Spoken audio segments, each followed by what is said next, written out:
You ever have one of those moments where someone says something so casually cruel that you're not even sure you heard it right at first? Like, you're just sitting there in your own living room, minding your business, reading a book or scrolling through your phone, completely relaxed and unsuspecting.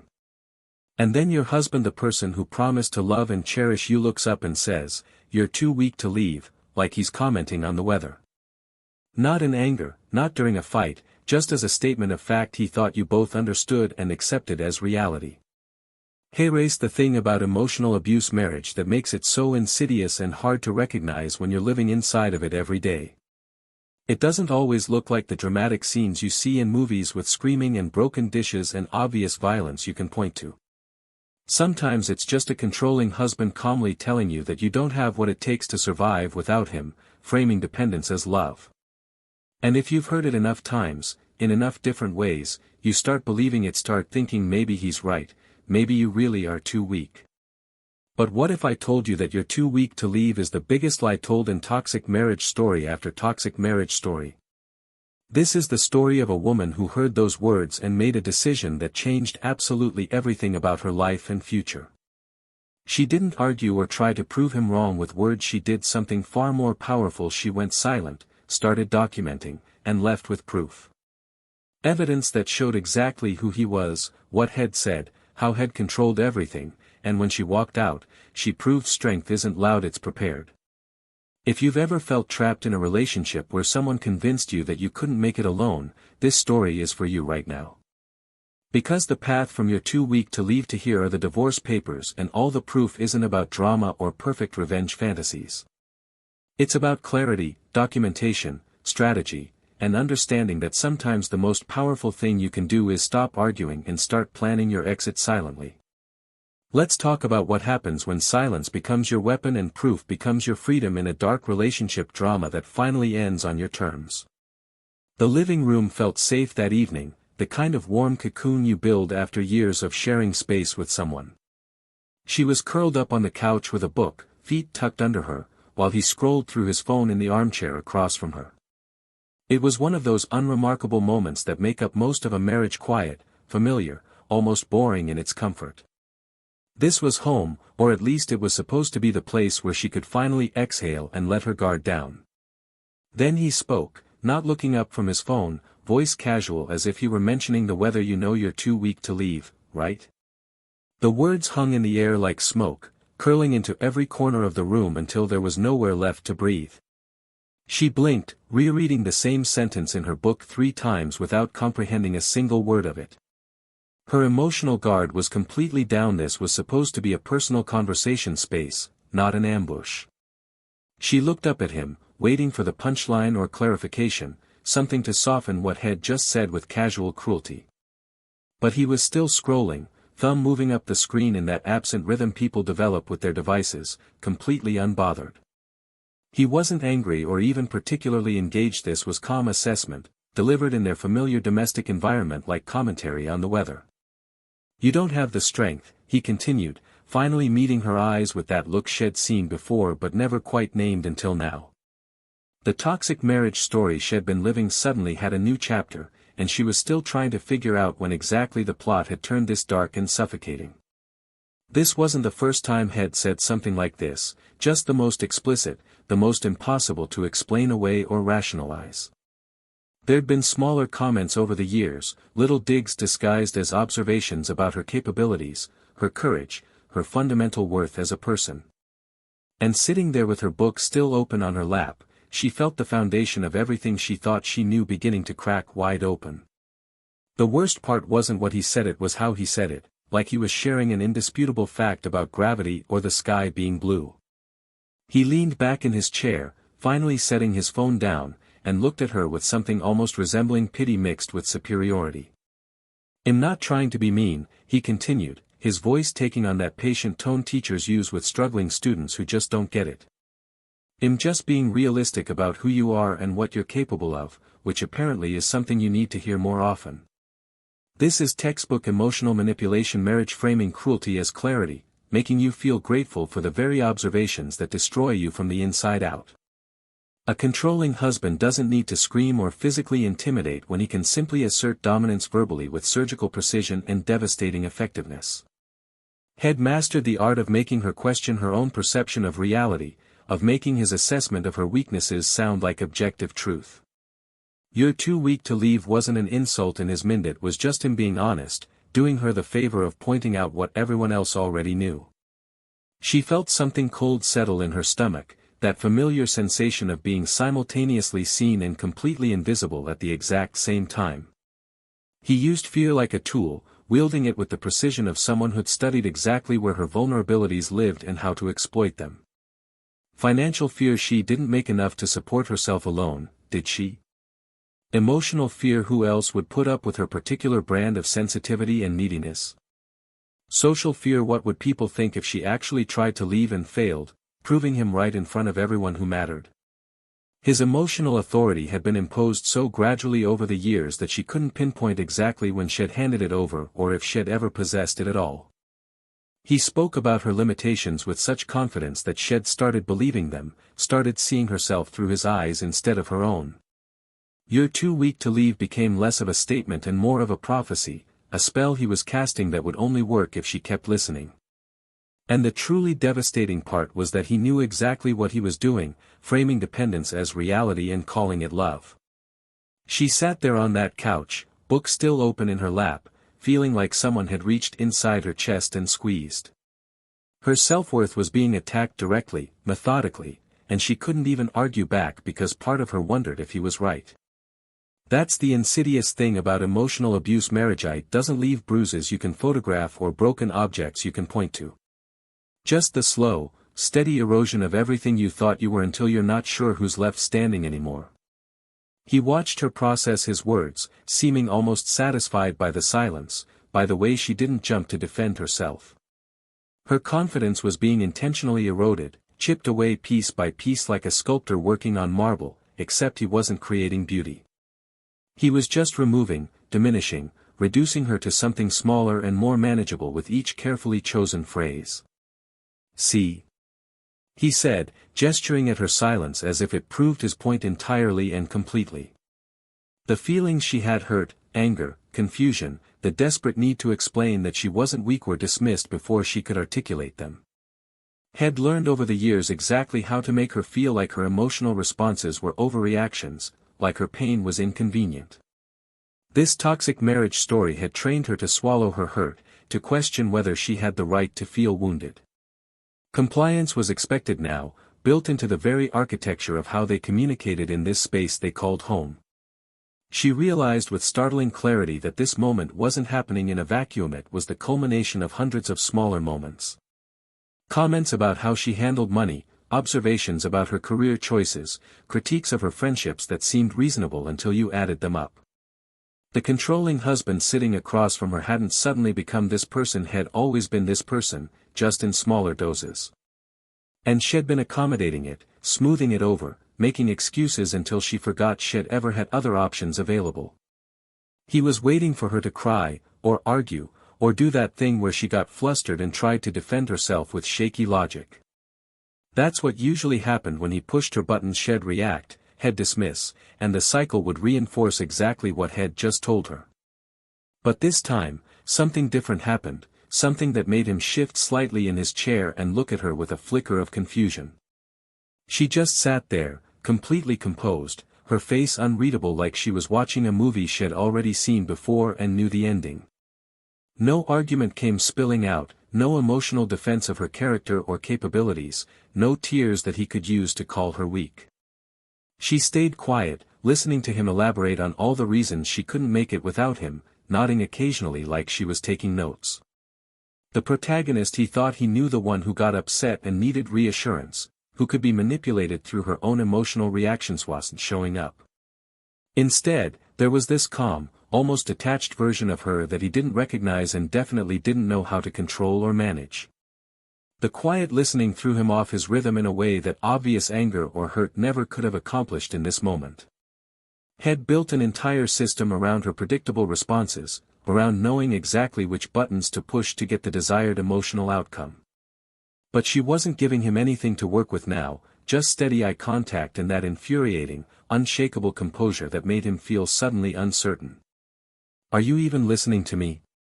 he asked, irritation creeping into his voice for the first time since this conversation had started earlier. What he didn't know, what he couldn't possibly understand because emotional manipulation marriage had taught him she'd never leave, was that something had shifted internally. An internal recalibration was happening right there on that couch, a fundamental rewiring of how she saw him, herself, and this entire dynamic. She wasn't shutting down or dissociating, she was observing, cataloging, filing away every word he said like evidence for a case he didn't know existed. The silent revenge marriage story was beginning to write itself, and he was too busy performing his dominance to notice he'd just lost the audience. She went to bed that night in the guest room without explanation, just picked up her pillow and walked down the hall like it was nothing. He called after her, confused and slightly annoyed, but she didn't respond, didn't justify, didn't engage with the bait he was dangling behind her. Lying there in the dark, staring at the unfamiliar ceiling, she finally allowed herself to see the pattern she'd been denying for years now.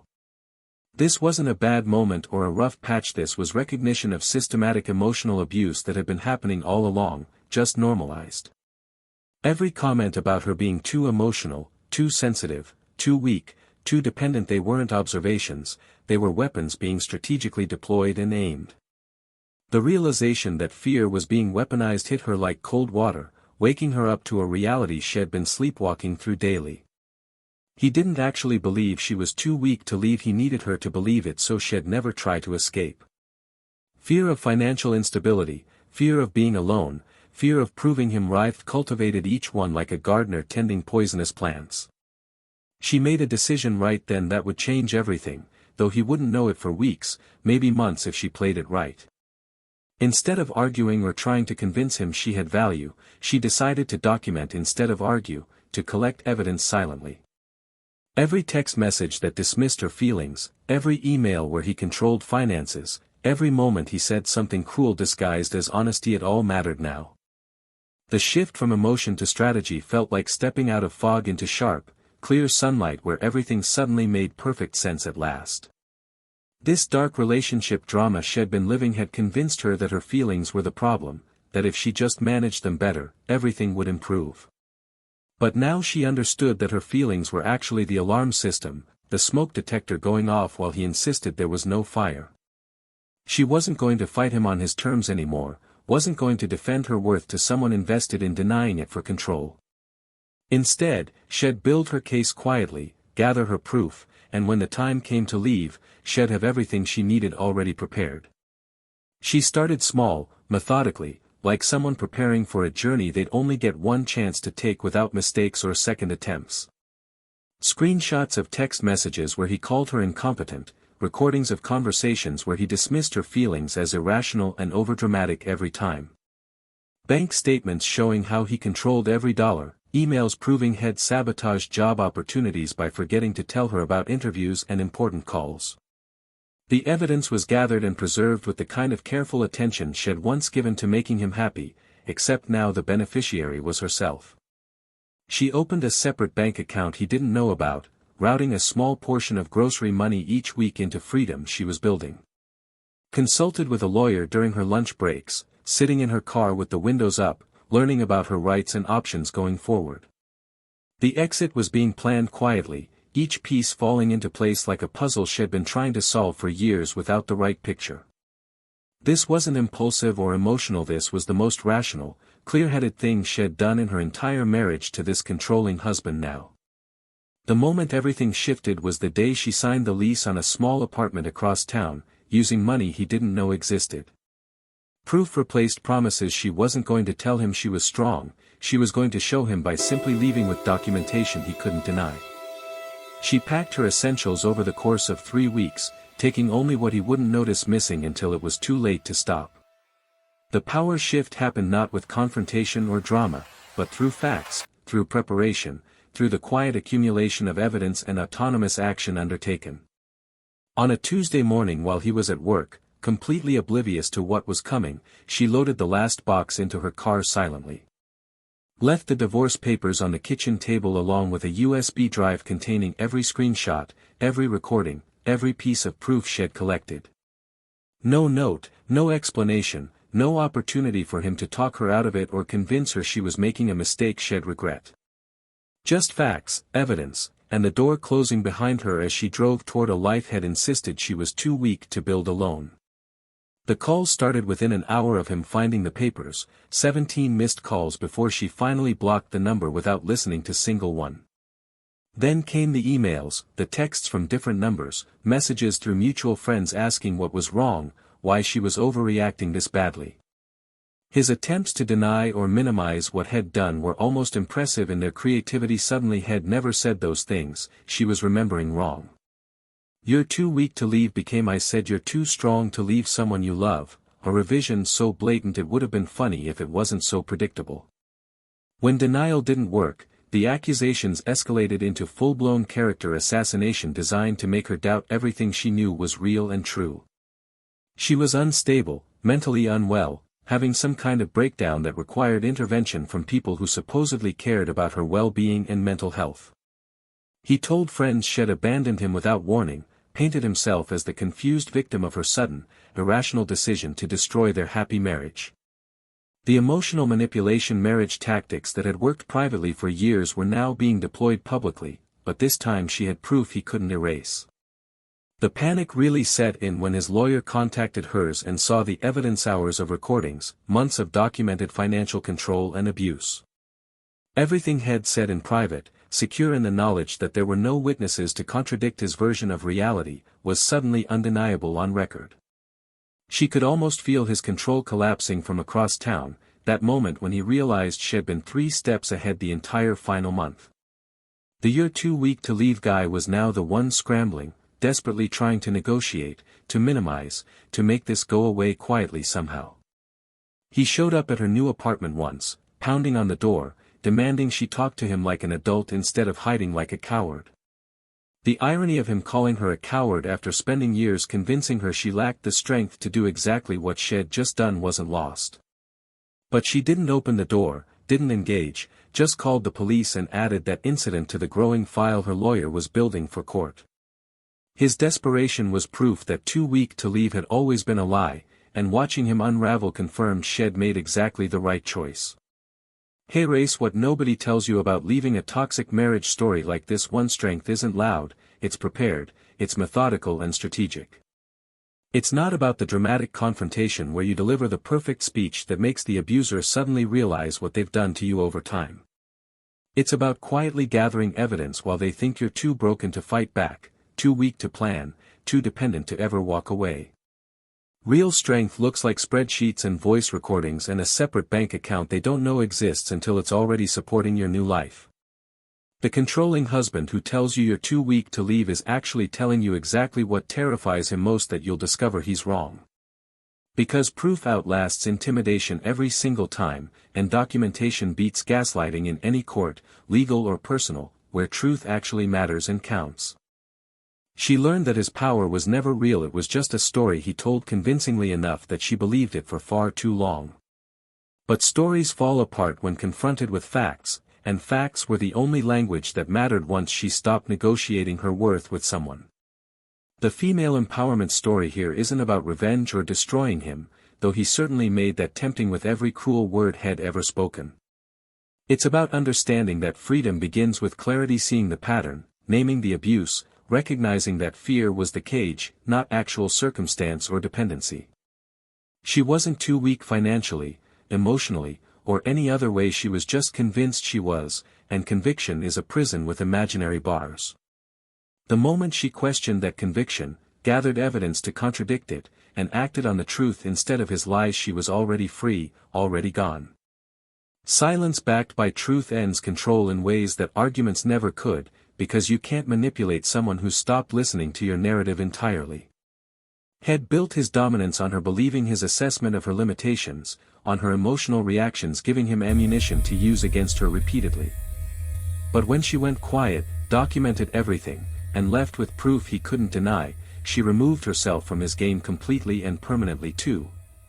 And that's the lesson worth remembering: you don't have to be loud to be strong, you just have to be prepared, decisive, and willing to trust yourself over someone who needs you weak to feel powerful. So here we are at the end of a story that might feel uncomfortably familiar. Maybe you've heard you're too weak to leave or felt it in 1,000 smaller ways. This toxic marriage story isn't just about one woman, it's about recognizing that emotional manipulation marriage thrives on convincing you that you're powerless when you're actually not. The controlling husband who tells you you're too weak is confessing his own fear that you'll discover he's wrong, gather your proof, and walk away with evidence he can't deny. So ask yourself, what would change if you stopped defending your worth to someone who profits from denying it, and started documenting, planning, and preparing for freedom instead? If this story resonated with you, if you recognized pieces of your own dark relationship drama in these words, don't just close this and move on to something with this clarity. Research your options, talk to someone you trust, document what's happening, and understand that silence backed by truth ends control in ways arguments never could achieve successfully. This female empowerment story proves that strength isn't loud, it's prepared, strategic, and willing to trust yourself over someone who needs you broken to feel powerful and in control. Subscribe and turn on notifications for more stories about recognizing patterns, reclaiming power, and understanding that you were never too weak, you were just convinced you were, and that ends now.